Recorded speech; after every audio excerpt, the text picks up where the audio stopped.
Hello, welcome to today's video on estimation. Now this isn't a topic that comes up a lot, but there's usually at least one estimation multiple choice question on the Regents, and above that it's just a skill that's nice to have. Okay, sometimes you don't need to know to be able to calculate an exact answer. Sometimes you just want to get sort of in the ballpark, and that's where the skill of estimating something correctly can really come into handy. First, I want to talk about the difference between a guess and an estimate. When you guess at something, you are essentially providing a random answer.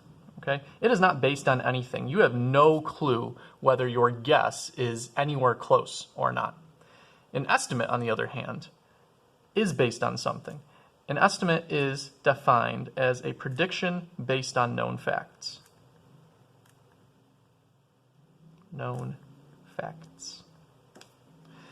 There are some rules to making an acceptable estimate. An acceptable estimate must be within an order of magnitude. You might have heard that phrase before. What it really means is within a power of 10. Let me give you an example. Let's say that the length of something is, I don't know, let's say 30 meters long.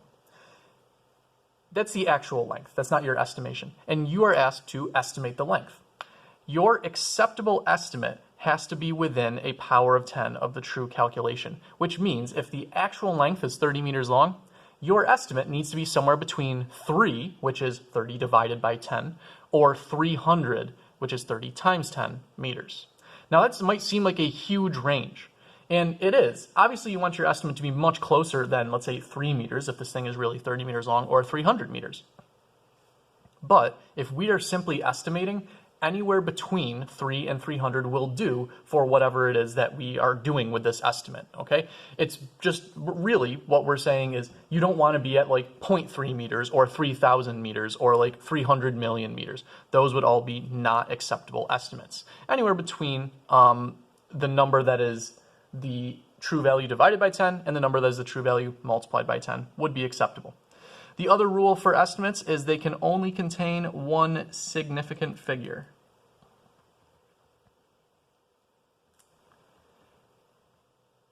Now, I'll show you why that gets made really easy because we only use scientific notation with estimation. Some people struggle a little bit with significant figures in chemistry.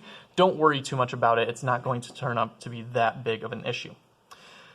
Since estimates are always based on known measurements, it's a good time to review some known measurements that might be useful to you when you go and make estimations.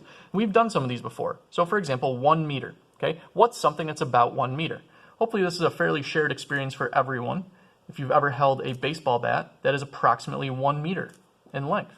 A golf club would be another good estimation of something that is about 1 meter long. If for some reason you've never held or you can't picture those, another way of estimating a meter is it is approximately the length of a human stride in a fast walk. So if you're walking really fast, your strides are approximately 1 meter in length. Are they exactly a meter in length? No, they're probably a lot closer to like 70 or 80 centimeters, not quite a full meter, but it's pretty close, okay? And again, we're within an order of magnitude for sure. That's what we're trying to get at here with this unit or with this topic on estimation. If you need something that's approximately 1 centimeter, I think the example I've given before has been the width of a fingernail. Okay, all of these are approximately 1 centimeter in width. If you don't like that, if you want something a little more standard, the diameter of a penny. Probably a little longer than 1 centimeter, but it's really close to 1 centimeter and good enough for our estimation purposes. 1 kilometer. Now this is tough because you can't, it's tough to see 1 full kilometer. We don't often see them just laid out in front of us. We often don't have that much room. So I'm going to give you a local reference that hopefully makes a little bit of sense. 1 kilometer is approximately the distance from the driveway of the town park up here past the high school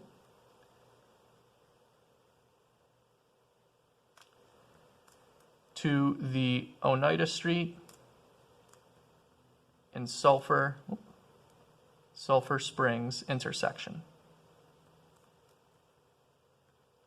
So if you were to go to the top of the town park driveway and you were to take a right out of the driveway and drive down past the town hall, past the elementary school, past the middle school. You go all the way until you get to that stop at that fork in the road where sulfur and Oneida splits. That's approximately 1 kilometer. Okay, very big. Is it exactly a kilometer? I don't think so, but it's very close to 1 kilometer.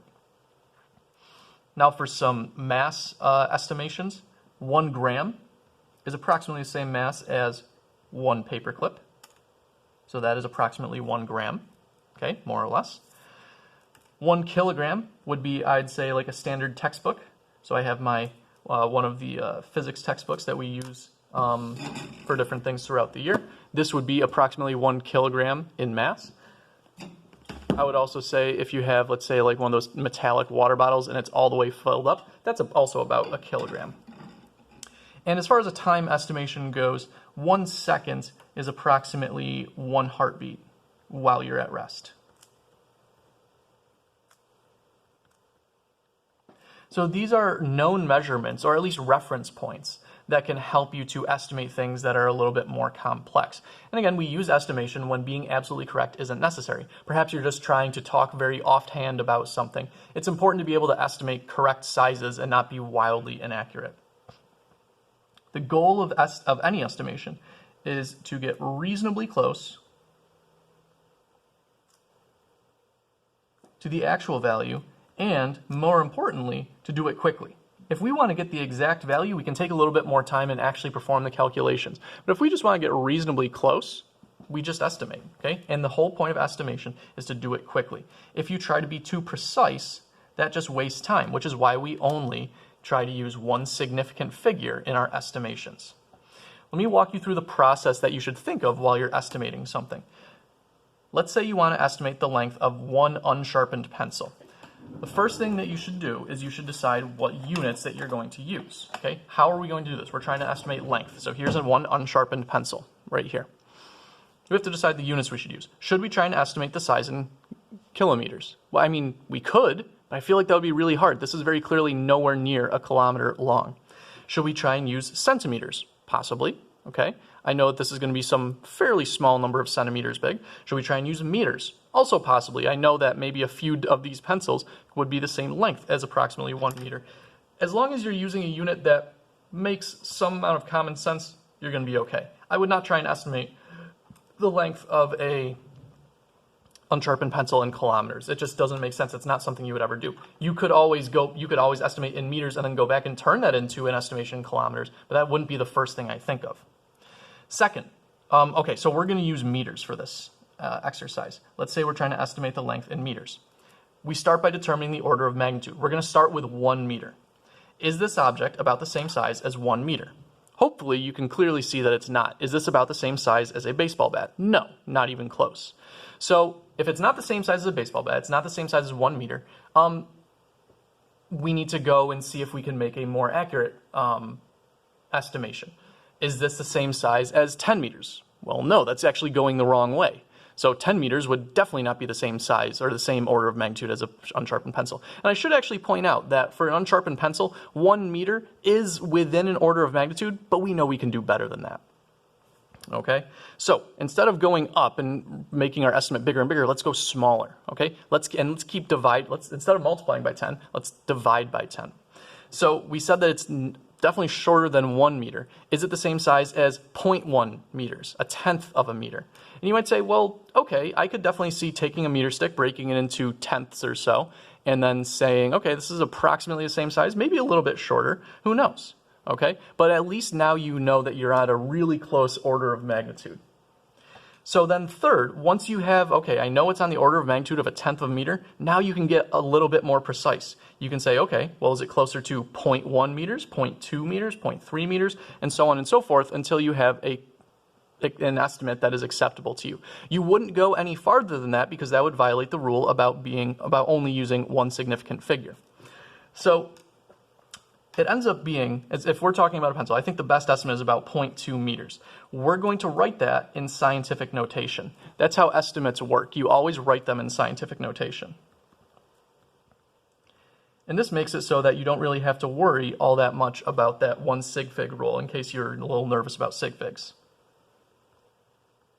So if we're using 0.2 meters as our estimate, then our estimate written in scientific notation would be 2 times 10 to the negative first meters. That would be our estimate. We know we're only using one sig fig because I only have one number here before the times 10 and then raised to the whatever part. Since it was less than 1, notice that we did use a negative exponent, but that shouldn't be too much of an issue for you. This number right here is not really the important number. It's this. It's the order of magnitude. That's the most important part. Again, because this is an estimate, it's not necessarily exact, you could have said anything up to about 2 meters and anything down to about 0.02 meters, and that would have actually been an acceptable estimate, at least the way that we're going to be doing things. The rest of this video is just going to be practicing with estimation. I'm going to try and use that process as much as possible so that you get the right idea. Estimate the lengths of the following objects, remember the guidelines for estimating, and write your answers in scientific notation.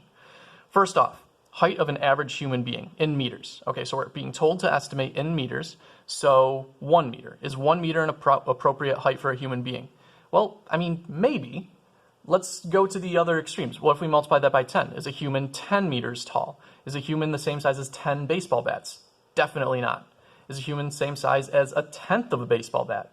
Definitely not. It seems like 1 meter is an acceptable order of magnitude, but now we can be a lot closer because 1 human is definitely not the same size as 1 baseball bat.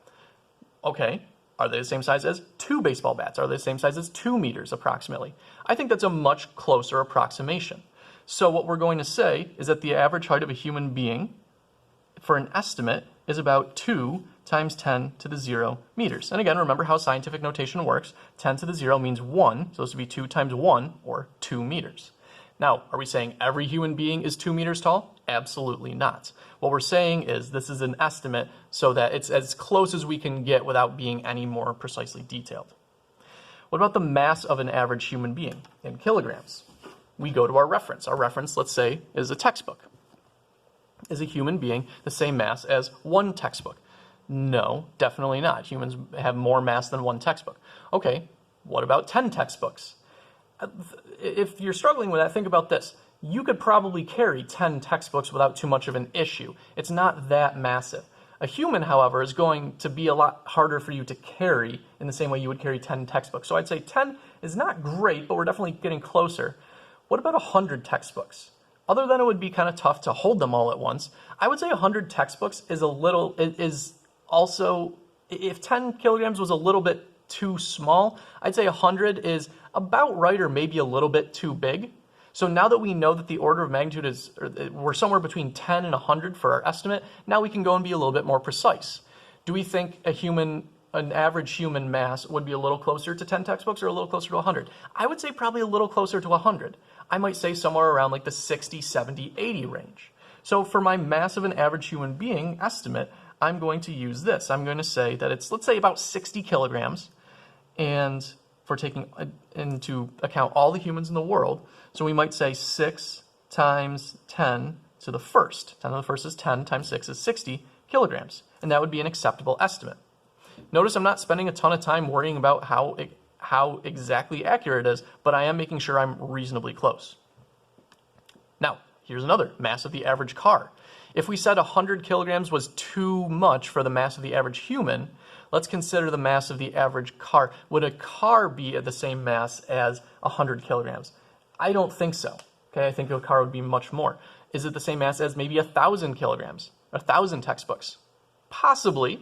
I think that's a lot better of an estimate. I think 10,000 textbooks would probably be a little bit too much. So I'm fine in this case with going with an estimate of 1,000 kilograms or 1,000 textbooks. 1 times 10 to the third kilograms. Now you could argue, oh, maybe it's 2,000 textbooks, maybe it's 3,000, maybe it's 4,000. But you don't even really have to do that. You can stick with just 1 times 10 to the third because I really don't have any more knowledge about it at that point. It's something where the number's getting a little bit bigger, and it's actually really hard for humans to conceptualize how big those numbers are, anything bigger than like a few hundred. So I'm fine with sticking with my estimate of about 1 times 10 to the third kilograms.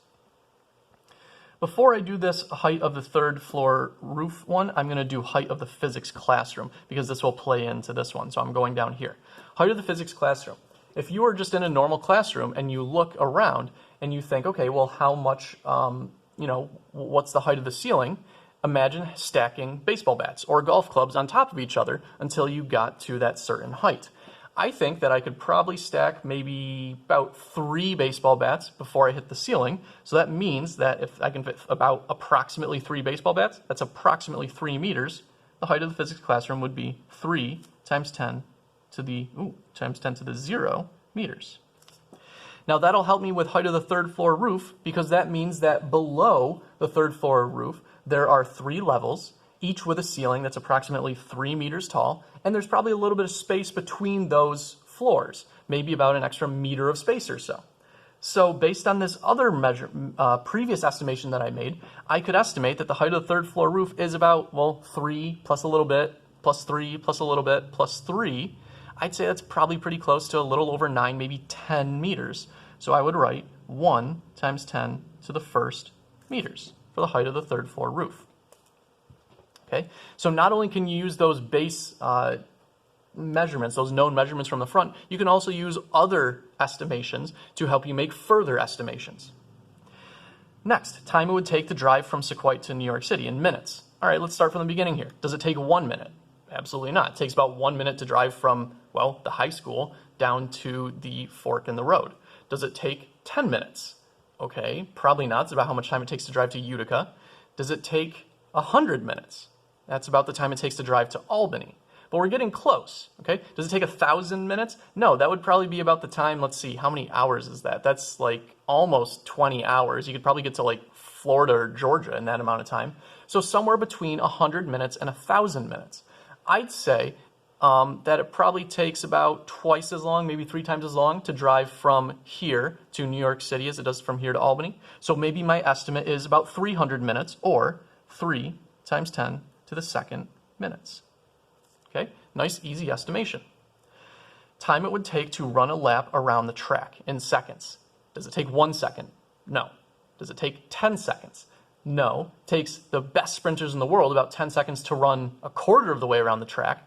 So the people who run the 400 in, let's say, the Olympics, they might be able to do it in a little bit over 40 seconds, 50 seconds-ish. But for you and me, it's not going to be that quick. So for you and me, would 100 seconds be an appropriate lap? Yeah, possibly. And if you're saying, oh, I can run it in 100 seconds or I could run it faster, that's fine. Okay? You could probably run it anywhere from about 60 to, 200 seconds, and I'd say that's an appropriate estimation. So I'm just going, anywhere in that range would probably be fine, because we're just estimating. So I'm going to say it takes about 100 seconds to run 1 lap on the track if I'm really going as fast as I can. So my estimate is 1 times 10 to the 2nd seconds. Length or width of the physics classroom in meters. Now this is one we can actually do in class. We could actually estimate this just by thinking about the length of the average stride. I've done this before. I know that it takes me about 10 steps to walk from one wall of my room to the other. Since 1 step is 1 stride length, that means that if 1 meter is approximately 1 stride length, and I can take 10 of those, that means the length and width of my room is approximately 10 meters. 1 times 10 to the 1st. What about the diameter of, like, let's say, a sports ball, like a basketball, volleyball, soccer ball, bowling ball? Is it 1 full meter? Picture a meter stick, or picture a baseball bat or a golf club. Would the diameter of one of those balls be the same as 1 meter? No, probably not. Would it be the same as maybe 1/10 of a meter? It's closer. I think it's probably a little bit bigger than that. So what I might settle on is, let's say it's 2/10 of a meter. I would write that as 2 times 10 to the -1st meters. And again, if you need help with the scientific notation, what you can do is you can always write it in standard form first and then work on converting it to scientific notation. And you can always go back and look at that video on scientific notation as well. Height of a door in meters. Well, look at a door. How many baseball bats or golf clubs could you stack in the door lengthwise until you hit the top? I'd say probably about 2, so my estimate is going to be 2 times 10 to the 0 meters. Okay, again, you start with about 1 meter. I'd say the door is definitely taller than 1 baseball bat, but definitely shorter than about 10 stacked on top of each other. So probably somewhere a little bit closer to 2. Now you might make an argument, well, hold on. Doors have to be taller than humans, so humans don't have to duck down to get through them. But again, we're just estimating. The actual answer does not matter when you're just estimating.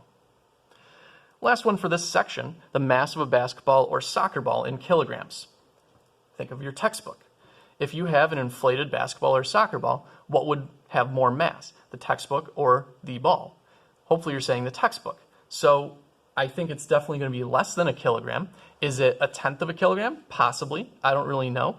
So, I mean, 1 times 10 to the negative first might be appropriate. 2 times 10 to the negative first. 3 times 10 to the negative first. I doubt it would be 1/100th of a kilogram, so I think we're on the right order of magnitude. I'm going to throw an estimate up there of about 2 times 10 to the negative first kilograms. Okay? Again, the whole point is we're not trying to get exactly the answer. We're not trying to get the exact answer. We're just trying to get in the ballpark. For these next sections, we're going to do some problem solving, and we might actually do a couple of calculations here. Sometimes estimation requires some calculations. We can solve these problems by showing work, and then we're going to write our answers in scientific notation. We can do some calculations to make these a little bit more complicated estimations. Volume of the physics classroom. So if you look around the classroom, or if you think about the classroom, it's a rectangular prism shape. Okay? The volume formula for a rectangular prism is length times width times height. We just got done saying the length and width of the classroom is about 1 times 10 to the first meters, or about 10 meters, and the height is about 3 meters. So what I'm going to do is I'm going to do 10 meters times 10 meters for the length and width times the height of 3 meters, and that tells me that the volume is approximately 300 meters cubed. If I want to write that in scientific notation, since this is an estimate, it's not exact, I would say that it's about 3 times 10 to the second meters cubed. We can do a similar thing for the area of a football field. We know the area formula, since a football field is, again, a rectangle. The area formula is base times height. A football field, we know, has 100 yards between the end zones, and then the end zones are about about 10 meters long each. So that means that the total length of a football field is 120 meters. I can't say 120, I can't use 120, I know it's 120 yards. I can't just say 120 meters because that's a little bit too precise. But since we know a meter is a little bit bigger than a yard, we could very easily estimate the length of a football field is about 100 meters. Then we just have to estimate how wide the football field is, or if the first part was our base, what's the height if you're looking at the field lengthwise? What's the height of that rectangle? It's definitely not as wide as it is long.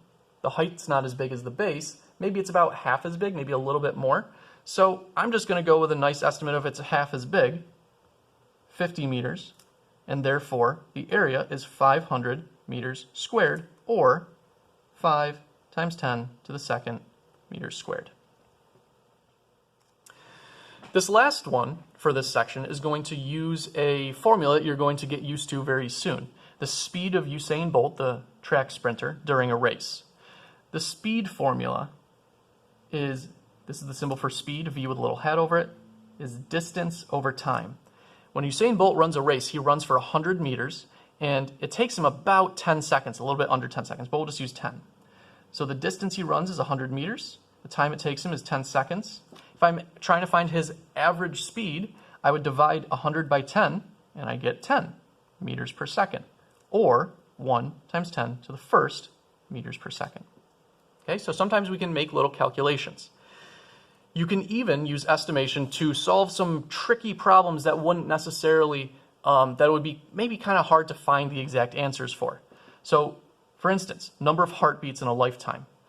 On the front, we said that you have about 1 heartbeat per second when you're at rest. I would argue you spend most of your life at rest, especially since you spend, at least 1/3 of it sleeping. So I'm going to start with 1 beat per second, and we're going to actually go back to our unit conversion topic, and we're going to unit convert until we find how many beats per lifetime this is. We know that a beat per second, we could figure out how many beats per minute that is by converting seconds into minutes. I have seconds on the bottom here, which means seconds is go up top here, seconds into minutes. 60 seconds in 1 minute. But then I could do the same thing and convert minutes to hours. 1 hour is 60 minutes. And we know that there are 24 hours in 1 day. We know that there are 365 days in 1 year. And now comes the part where we make an estimation. Okay? All of those were exact conversions. Now we're going to estimate how many years does the average person live. I'd say life expectancy is somewhere around 70 or 80 years. Let's go with 70. 70 years for one lifetime. Look what happens if I cancel out all of my units. I'm going to get beats per lifetime. So I start off with 1 beat times 60 times 60 times 24 times 365 times 70. And I get 2,207,520,000. But if it's going to be an estimate, only one sig fig. So I'm just going to keep 2 and write 2 times 10 to the 9th beats in one lifetime. Is it exactly right? No, but it's a really good estimate. Here's another kind of neat problem. Number of dice that could fill this room.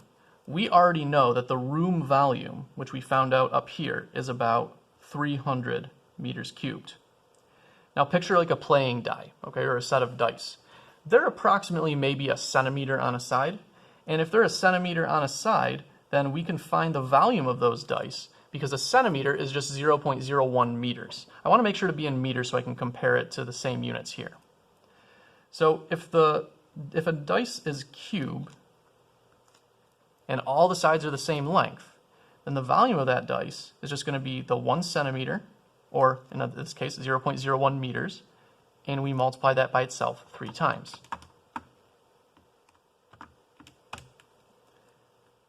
Which gives me 0.000001 meters cubed. If that's the volume of a die, and this is the volume of the room, I could figure out the number of dice that could go in this room by simply dividing the two numbers. 300 meters cubed divided by 0.000001 meters cubed.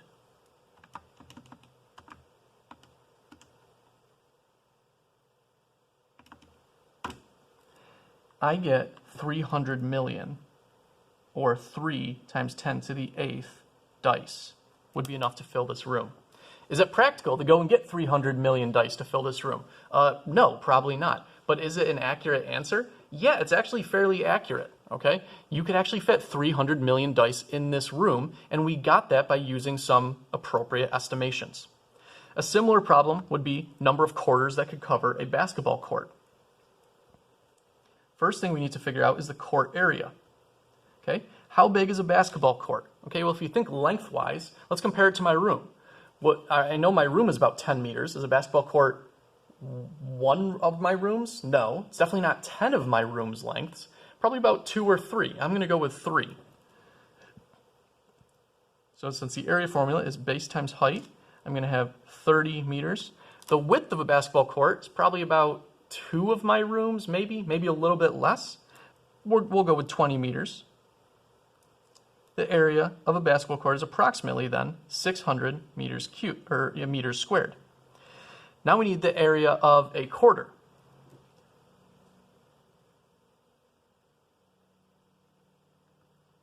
A quarter has a circular shape. The area formula, therefore, is pi r squared. The radius of a quarter, probably a little bit bigger than the radius of a penny. Let's see. I'd say maybe about 2 centimeters or 0.02 meters. If we square that and multiply by pi, then we get an area of approximately 0.001 meters, or 1 times 10 to the third, negative third, meters squared. Again, I can find the number of quarters that could fit on a basketball court by dividing the court's area by the quarter's area. 600 meters squared divided by 1 times 10 to the negative third meters squared.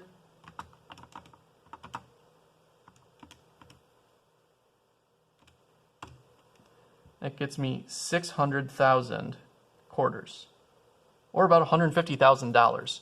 If you laid out quarters on a basketball court so that they all touched and all the court was covered, you'd have about $150,000, which is kind of crazy. Last two, density of a human being. Remember the density formula? That would be D equals mv, density equals mass over volume. We've already got the human mass. Human mass is about 60 kilograms.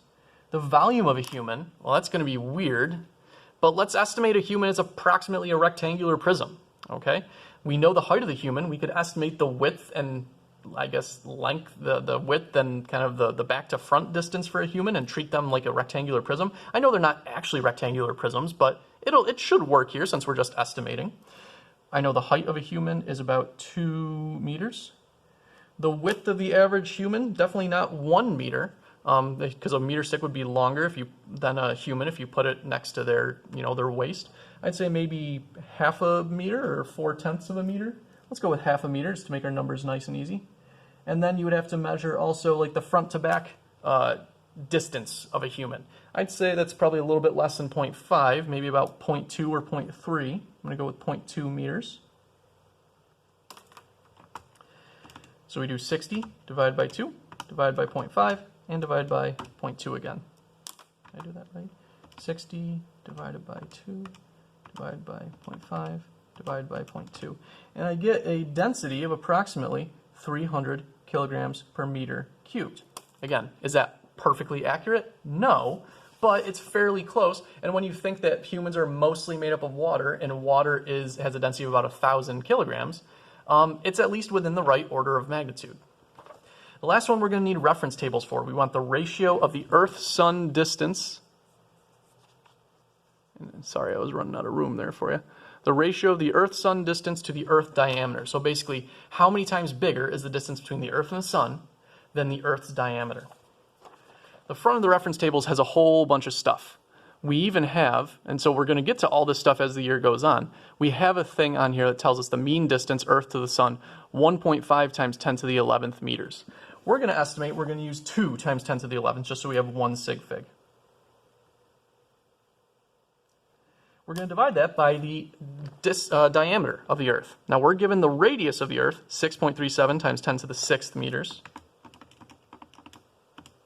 We've got to multiply that by 2, and it comes out to about 12,740,000 meters.